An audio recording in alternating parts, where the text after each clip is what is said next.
Welcome to Éxito Minutes. We're super excited about today's show, and it's definitely going to be in minutes. Isn't it amazing? We've been here for 6 months already. What do you mean? We got over a year. Over a year? I can't believe it. A year now. Thank you guys for being supporting us through all this year. It's been amazing. We enjoy this a lot. Yes. So today's episode, we really want to focus in on what is the ideal meeting. Now, I want to apply this to everybody, okay?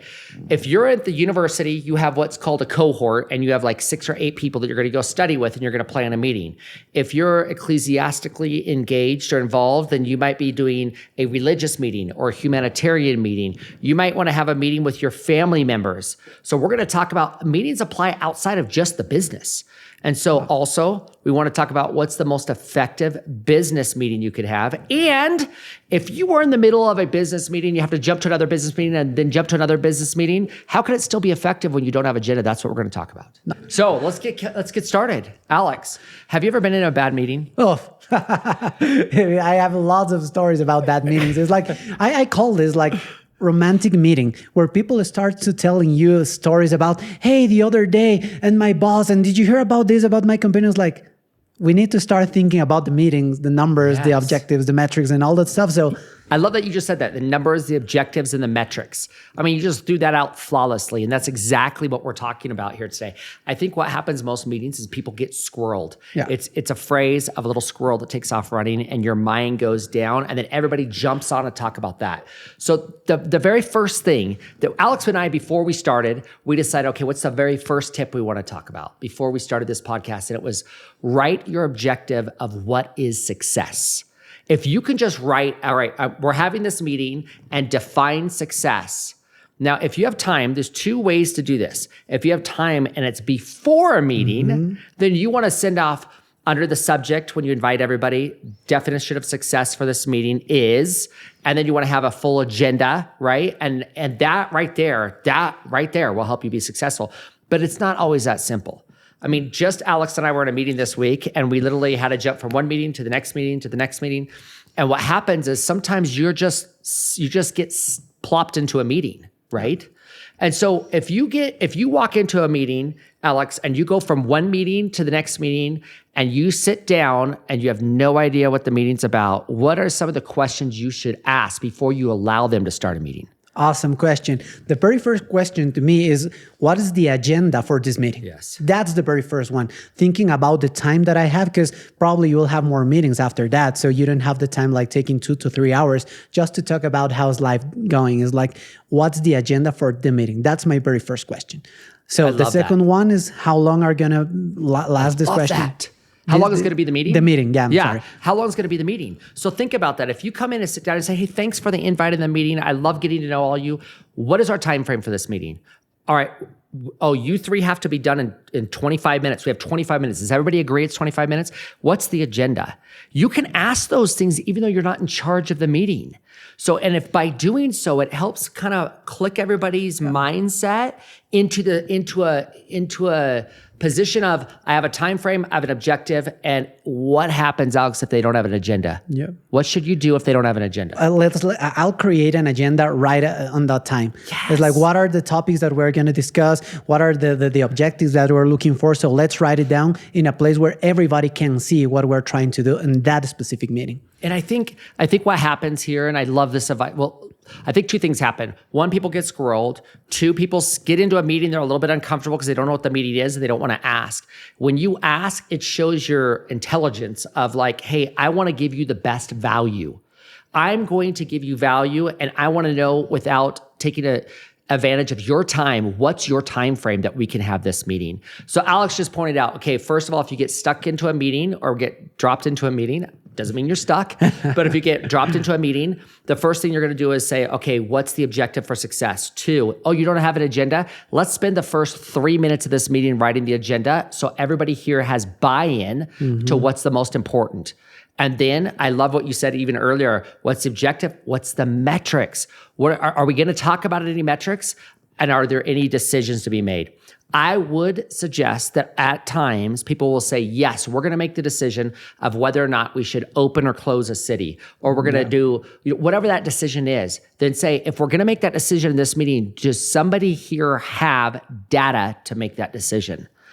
And this is a delicate balance because if somebody walks in, and let's say you're a college student and you've been working at the company for 2 months, and you walk in and you sit down at a meeting and here's 5 manager, leaders, executives that have been there for 10 years, and you're like, hey, do you have the data points? I mean, obviously read the room, but you want to just always say, I'm here to deliver value. Yeah. Okay, now there's one. So we talked about getting dropped into a meeting. In advanced, there's so many best practices. What are some of the best practices if you're planning a meeting for a week from now?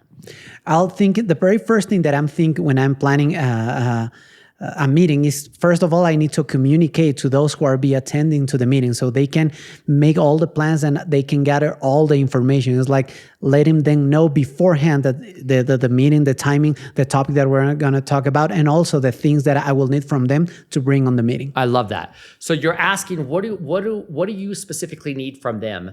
I think sometimes people will send a calendar invite. It'll have an agenda on there, and they just leave it at that. But what Alex is advocating here is that you're actually asking the people, hey, these are the things I need. And it also allows the people to look at the agenda and go, oh, you forgot this, Alex, right? So when you send it out in advance, you're allowing everybody to review the agenda, review the time slot. Hey, you know you have 10 subjects, but you scheduled this for 10 minutes, right?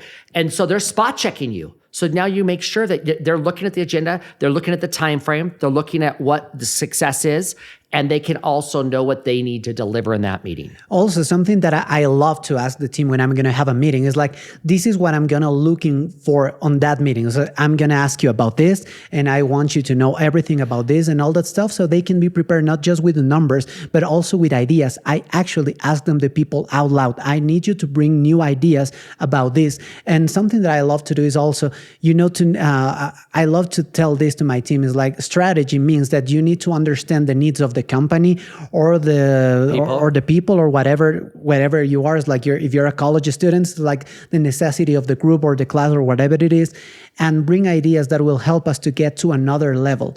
That's a strategy. Otherwise, I don't care how knowledge you are, how much knowledge do you have. Is like, if you can bring that knowledge and transform it into something that we actually read. Yeah, that's what we need. So bring your ideas, thinking about the situation of the company. That will make us successful on the strategy meeting. So now I want to take what this example is. So he's advocating that they're engaged, mind and critically thinking. He's empowering the team so that the team knows, hey, these are the things that are going to show that I'm successful by preparing this way.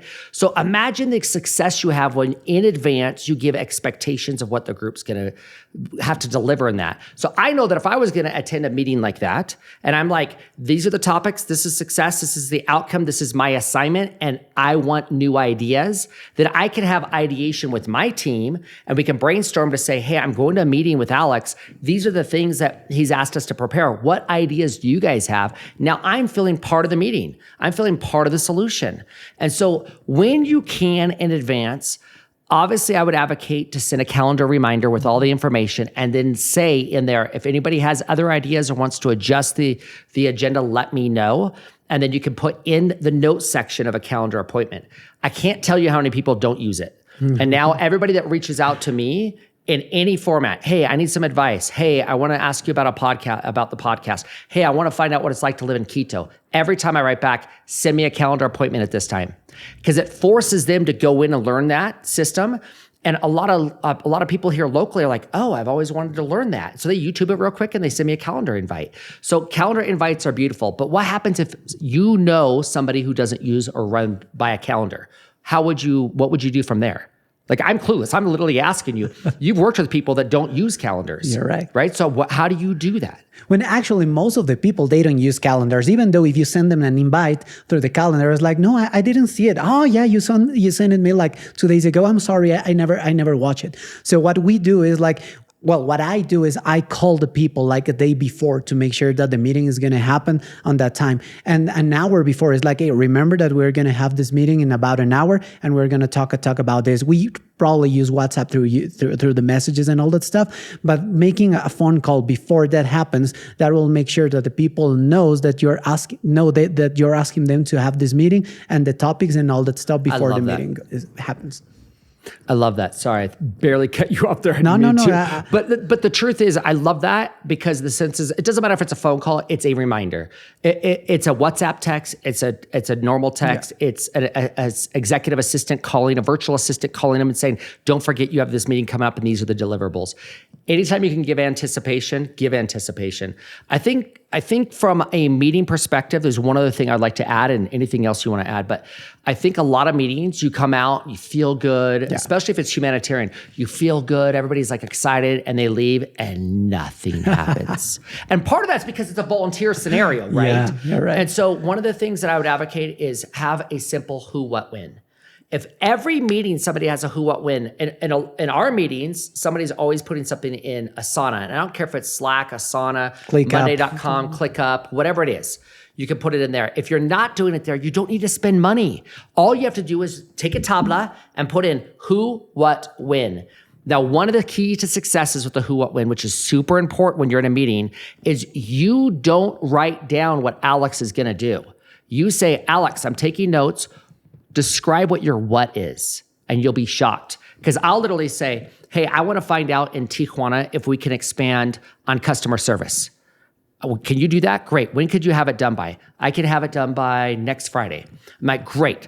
Not really Alex, but Alex, okay, what are you going to do next Friday? I'm going to contact somebody in Tijuana. I'm like, no. Let me rephrase that. So my point is when you're in a meeting of who, what, when, whoever the note taker is, you ask the person who owns the deliverable, when will you have it done? When can you have it done? And tell me exactly how you want me to write this down. Now, the reason why that's so important, one is they own the date.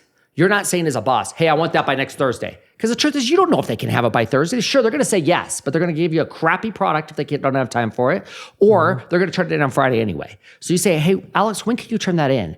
Awesome. Okay, what is it you're going to turn in? Well, what you just said. Well, what did I just say? Right? And it sounds like it's remedial, but I'm telling you, it's fixed so many problems at a corporate level. And I've watched this happen in multiple companies in the United States. I'll fly in, I'll observe a meeting, and I'll give feedback. And that is one of the number one things. What the directive was perceived the wrong, or the date was given wrong because somebody top down basically told them, I need it by this time, and this is what you're doing. Instead of then turning to that person. I love that. You know what? I had a boss many years ago that he always was like, when he gave you a direction, he repeated like over 2 or 3 times. It's like, dude, I already heard what you said. It's like, why are you repeating so many times? Because I don't want you to forget what I'm saying. So if you just write it down, so open a screen, have a screen that you guys can share, or turn your computer around, or have everybody go in a Google Drive and just say, hey, did you read what I just wrote down? You can also have everybody in that meeting that's sitting there all join the Google Doc and have themselves write down what their deliverable is and the date, and everybody can see it. Then at the very end of the meeting, you're saying, hey, we're going to wrap up this meeting real quick. Okay, Alex, this is the due date you put, and this is what it is. Any questions? Okay, great. This. And then your next meeting, start by reviewing the who, what, when. And Alex, did you get this done? And repeat it all over every time, because what you said is like every time we listen to something, probably we understand something very different from what the person said.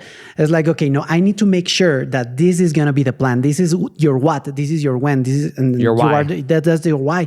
And you need to be very clear. So every time the people now is like, why are you repeating things so often? It's like, because I need you that we are on the same channel. So repeating, if you have all that information written, and if you have the chance to read it, let's read it together.